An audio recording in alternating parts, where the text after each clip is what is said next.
আসসালামু আলাইকুম। সবাইকে স্বাগত জানাচ্ছি আমার দেশ সম্পাদক মাহমুদুর রহমানের প্রতি বুধবারের নিয়মিত মন্তব্য প্রতিবেদনে। সঙ্গে আছি তামান্না মিনহাজ। মাহমুদুর রহমানের আজকের মন্তব্য প্রতিবেদনের শিরোনাম বিশ্ববিদ্যালয়ের তরুণদের জাতির জন্য বার্তা। চলুন দর্শক জেনে নেওয়া যাক মন্তব্য প্রতিবেদনটির আদ্যপান্ত।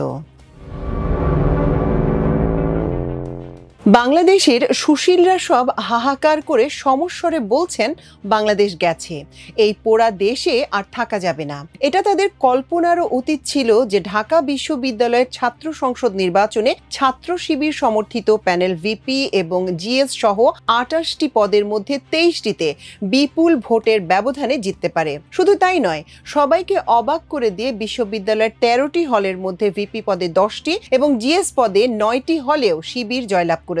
ছাত্র দল শুধু জগন্নাথ হলে একটি ভিপি পদ পেয়েছে, এটাও এক অত্যাশ্চর্য ব্যতিক্রম। এর আগে ছাত্রলীগ এবং বাম সমর্থিত ছাড়া আর কেউ জগন্নাথ হলে কখনো জিততে পারেনি। এবার সেই হলের ছাত্ররা ডাকসুর ভিপি পদে ছাত্র দলকে এবং জিএস পদে ছাত্র ইউনিয়নের মেঘ মল্লার বসুকে ভোট দিয়ে দেশে নতুন রাজনৈতিক বাস্তবতায় যথেষ্ট মুনশিয়ানার পরিচয় দিয়েছে।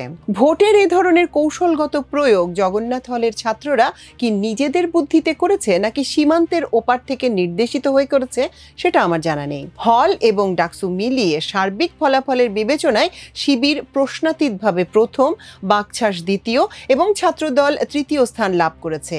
এই সেই ঢাকা বিশ্ববিদ্যালয় যেখানে শিবির ট্যাগ দিয়ে ছাত্রদের টর্চার করে হলের ছাদ থেকে ফেলে দিয়ে নিশ্চিন্তে হত্যা করা যেত। তথাকথিত প্রগতিশীলদের ভয়ে ধর্মপ্রাণ তরুণদের ফজরের নামাজ লুকিয়ে পড়তে হতো এবং পবিত্র রমজান মাসে সবাই মিলে ইফতার করার উপর আওয়ামী ভিসিদের নিষেধাজ্ঞা ছিল। ইস্তাম্বুলে নির্বাসনে থেকে আমি একবার সাবেক ভিসি আখতারুজ্জামানকে ফোনে এসব বিষয় প্রতিবাদ জানালে তিনি আমাকে বেশ রূঢ়ভাবে বলেছিলেন আমার নাকি চরিত্রের কোনো সংশোধন হয়নি। হাসিনা পালিয়ে যাওয়ার পর আখতারুজ্জামানের কোনো সংশোধন হয়েছে কিনা সেটা আমিও এখন পর্যন্ত জানতে পারিনি। তার সঙ্গে কখনো দেখা হলে জিজ্ঞেস করে নেব। সুশীলদের সর্বাঙ্গে ডাকসু নির্বাচনের ভয়াবহ আঘাতের ক্ষত না শুকাতে জাকসু থেকে তাদের উপর আবার মর্মান্তিক আঘাত এসেছে। বেচারাদের উপর জুলুমটা বড় বেশি হয়ে যাচ্ছে। জাকসু নির্বাচনের আগের সন্ধ্যায় এক তরুণ যার সঙ্গে প্রগতিশীলদের বেশ মেলামেশা আছে সে আমাকে জানালো যে ডাকসুর ফল প্রকাশের পর থেকেই নাকি অনেক সুশীলের বাড়িতে চুলা জ্বলেনি, আহার নিদ্রা ত্যাগ করে তারা সব শয্যাশায়ী। আমি ভরসা দিয়ে সেই তরুণকে বলেছিলাম জাহাঙ্গীরনগর বিশ্ববিদ্যালয় তো শুনেছি ভারতপন্থী বামদের অবস্থান বেশ শক্তিশালী, সেখানে ডক্টর আনোয়ার হোসেনের মতো চিহ্নিত ইসলাম বিদ্বেষী ব্যক্তি ভিসি ছিলেন, কাজেই একটা দিন ধৈর্য ধরলেই তো সুশীলদের জন্য খানিকটা সুসংবাদ আসা উচিত। আমাকে অবাক করে দিয়ে সেই তরুণ বলল সেখানেও চেতনাজীবীদের অবস্থা খুব একটা ভালো মনে হচ্ছে না। আমি সেই তরুণের কথায় তেমন একটা বিশ্বাস করিনি। চিরদিন জাহাঙ্গীরনগরে সব ডাক সাইটে সুশীল অধ্যাপকদের বিপুল জনপ্রিয়তার গল্প শুনে এসেছি, সুতরাং সেখানে বাম, ছাত্রদল এবং বাকছাসের পরে একেবারে শেষে শিবিরের অবস্থান হওয়ার কথা, কিন্তু শেষ পর্যন্ত দেখলাম জাকসুতেও শিবিরের জয় জয়াকার। জিএস সহ ছাত্র সংসদের 20টি পদে জিতে শিবির চমক দেখিয়েছে। শুধু ভিপি পদে জুলাই বিপ্লবের এক লড়াকু সমন্বয়ক স্বতন্ত্র প্রার্থী হয়ে লড়েও জয়লাভ করেছে, তাকে আমার বিশেষ অভিনন্দন। এই রায়ের মধ্যে দিয়ে জাহাঙ্গীরনগর বিশ্ববিদ্যালয়ের ছাত্রছাত্রীরা জুলাই আদর্শের প্রতি তাদের অবিচল শ্রদ্ধার স্বাক্ষর রেখেছেন। অবশ্য জাকসু নির্বাচন নিয়ে দলবাজ শিক্ষকদের সীমাহীন অব্যবস্থাপনাও ছিল। মাত্র ৮,০০০ ভোট গুনতে তারা পাক্কা 2 দিন লাগিয়ে দিয়েছেন। সবার আশা ছিল ডাকসুর পরে যেহেতু জাহাঙ্গীরনগর বিশ্ববিদ্যালয়ে নির্বাচন হচ্ছে সেক্ষেত্রে ওখানে সম্পূর্ণ ভুল ত্রুটি মুক্ত একটি প্রশংসনীয় নির্বাচন হবে, কিন্তু বাস্তবে ঘটেছে উল্টোটা। নির্বাচন আয়োজনে চরম ব্যর্থতার মধ্যে একজন অধ্যাপিকার দুঃখজনক মৃত্যু আমাদের দেখতে হয়েছে। মহান আল্লাহ তাআলা তার রুহের মাগফিরাত করুন। যাই হোক, আমরা এবার রাকসু এবং চাকসু থেকে বার্তার জন্য অপেক্ষা করব। বাংলাদেশের তরুণরা আত্মবিশ্বাসের সঙ্গে কথা বলতে শুরু করেছে। দেশের এসব ভবিষ্যৎ কর্ণধার কিন্তু প্রকৃতপক্ষে জুলাই বিপ্লবেই জাতির সামনে নতুন রাজনৈতিক বার্তা নিয়ে হাজির হয়েছিল। তুমি কে, আমি কে, রাজাকার রাজাকার, কে বলেছে স্বৈরাচার স্বৈরাচার স্লোগান দিয়ে ঢাকা বিশ্ববিদ্যালয়ের ছাত্রছাত্রীরা অর্ধ শতাব্দী ধরে চলে আসা বিভাজনের রাজনীতিকে যে বিদায় করেছিল, এটা বুঝতে না পারা রাজনৈতিক পণ্ডিতদের এক বিশাল ব্যর্থতা।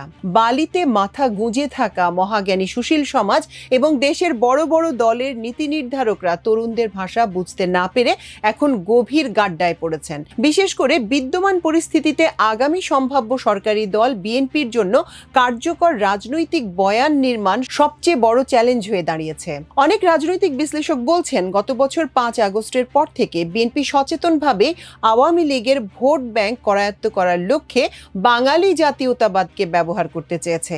এই কৌশল যে একেবারে ব্যর্থ হয়েছে তা বলা যাবে না। না হলে জগন্নাথ হলে ছাত্রদল প্রথমবারের মতো বিজয় অর্জন করতে পারত না। তবে একটি হলে সেই সমর্থন অর্জন করতে গিয়ে বৃহত্তর জনসমর্থনের বিবেচনায় তাদের কতটা বিসর্জন দিতে হয়েছে তার খানিকটা ধারণা আমরা ডাকসু নির্বাচনের সার্বিক ফলাফল থেকে হয়তো পেতে পারি। দলটি নিশ্চয়ই তাদের কৌশল পুনর্মূল্যায়ন করবে। আমি অবশ্য মনে করি বিএনপি একেবারে হঠাৎ করে শহীদ জিয়া এবং খালেদা জিয়ার অনুসৃত ইসলামী আদর্শের মধ্যপন্থার রাজনীতি থেকে বামের দিকে সরে যায়নি। সরাসরি বাঙালি জাতীয়তাবাদকে ধারণ না করলেও ইসলামপন্থীর ট্যাগ থেকে সচেতনভাবে নিজেদের বিযুক্ত করে নেয়ার প্রক্রিয়া বর্তমান বিএনপি 2018 সালের মধ্যরাতের নির্বাচনের সময় থেকেই শুরু করেছিল। 20 দল ভেঙে দিয়ে শেখ মুজিবুর রহমানের ঘনিষ্ঠ সহচর জিয়া বিদ্বেষী ডক্টর কামাল হোসেনকে নির্বাচনী জোটে নেতা মেনে বিএনপি যে নতুন মতাদর্শের পথ চলতে শুরু করেছিল, সেখানে জামায়াতে ইসলামীর সঙ্গে দলটির দ্বন্দ্ব অনিবার্য ছিল। 2018 সালের অনর্থক নির্বাচনী তামাশায় জামায়াতে ইসলামী নির্বোধের মতো বিএনপির সঙ্গে আসন নিয়ে দর কষাকষি করায় নির্বাচন শেষ হওয়া মাত্র দুই দল একে অপরকে শত্রু জ্ঞান করতে থাকে। ধানের শীষ মার্কা নিয়ে নির্বাচন করে জামায়াতে ইসলামী কি অর্জন করতে চেয়েছিল সেটা দলটির নীতি নির্ধারকরাই ভালো জানেন। সেই সময় আমি বিএনপির সঙ্গে জামায়াতকেও নির্বাচন বর্জন করার পরামর্শ দিয়েছিলাম। আমার সেই পরামর্শ উভয় দলই উড়িয়ে দিয়েছিল। নির্বাসনে থাকাকালেই আমি জানতাম যে বিএনপির নীতি নির্ধারকরা জামাতকে এড়িয়ে চলছেন। দুই বিরোধী দলের সাধারণ শত্রু ক্ষমতাসীন ফ্যাসিস্ট আওয়ামী লীগের বিরুদ্ধে একই সময় লড়াই করলেও 2018 সালের পর জামাতের সঙ্গে কোনো ঐক্যবদ্ধ আন্দোলনে বিএনপি অনেকটা প্রকাশ্যেই অনীহা দেখিয়েছে। 2023 সালে সরকার বিরোধী আন্দোলন তীব্র রূপ ধারণ করলেও প্রধানত ছাত্র দলের আপত্তির কারণে অনেক চেষ্টা করেও শিবিরকে সঙ্গে নিয়ে ছাত্রলীগের মোকাবেলায় সর্বদলীয় ছাত্র ঐক্য গঠন করা সম্ভব হয়নি। বিভিন্ন সূত্রে জেনেছিলাম ছাত্রদলের নেতারা মনে করেছিলেন তারা সাংগঠনিকভাবে অনেক বৃহৎ ও শক্তিশালী হওয়ার ফলে মৌলবাদী শিবিরকে নিয়ে ঐক্যে তাদের তেমন কোনো ফায়দা নেই। তাছাড়া বাংলাদেশের রাজনীতিতে শিবির ফোবিয়া বহুদিন ধরে চলমান। ছাত্র দলের সঙ্গে শিবিরের কোনো কালেই তেমন প্রীতির সম্পর্ক ছিল না।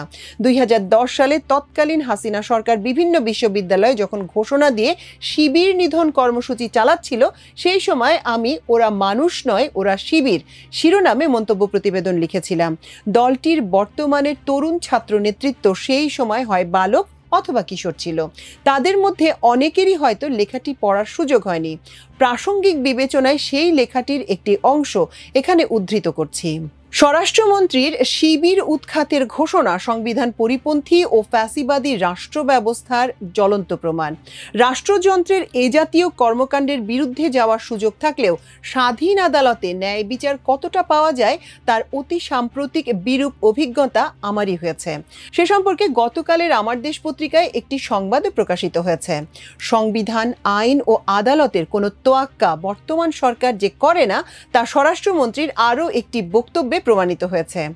12 ফেব্রুয়ারি ময়মনসিংহের ঈশ্বরগঞ্জ উপজেলায় এক সমাবেশে তিনি বলেছেন, রাজশাহীতে আমাদের এক ভাইকে খুন করেছে, অনেকেরই হাত পায়ের রক কেটে দিয়েছে। শিবির সারা দেশে ছাত্রলীগের ভাইদের হত্যা ষড়যন্ত্র করছে, তাদের প্রতিহত করতে হবে।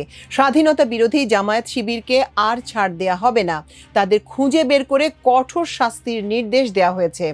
জার্মানির অ্যাডলফ হিটলার যখন সে দেশের রাজনৈতিক প্রতিপক্ষ নির্মূলের জন্য কমিউনিস্ট বিরোধী এবং ইহুদিদের বিরুদ্ধে জাতিগত শুদ্ধি অভিযান চালিয়েছিলেন, ইতিহাসের পাতা ঘাঁটলে তার সাঙ্গপাঙ্গদের মুখে অ্যাডভোকেট সাহারা খাতুনের মতোই ভাষা পাওয়া যাবে। লেখাটি ছাপা হয়েছিল আমার দেশ পত্রিকায় 2010 সালের 16 ফেব্রুয়ারি।